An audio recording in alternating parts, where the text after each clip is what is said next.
I stand before you today not just as a physician, but as a mother and a human being who bears the truths that have been etched into my soul during my time in Gaza. I have seen the unthinkable, the inhumane, and the utterly heart-wrenching. The children of Gaza, with their eyes wide open and full of innocence, have been subjected to horrors that no child should ever face. I have seen them murdered, starved, and denied the most basic of human rights. Their cries for help echo in my mind, a haunting symphony of suffering that I cannot escape. The patients I treated in Gaza were the majority of children under the age of 12. On my first trip to Gaza in August, I have at least 18 documented cases of children who arrived in my emergency department with bullets to the head or the chest, and by witnesses reported to be shot by snipers or quadcopters. I have seen more brain matter out of skulls of small children due to shrapnel injuries than I ever thought possible in my entire lifetime.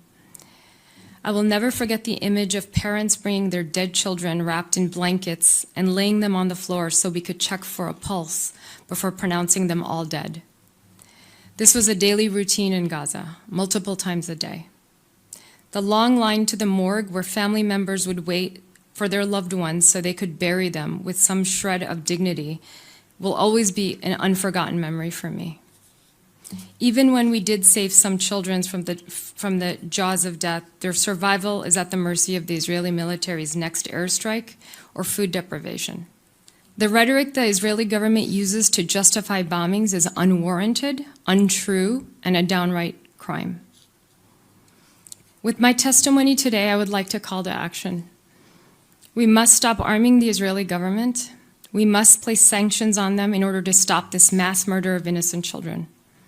Starvation should never be used as a weapon. There must be a permanent and sustained ceasefire and unlimited aid allowed to enter. We must not forcibly displace the people of Gaza, but empower them to heal and repair their own state.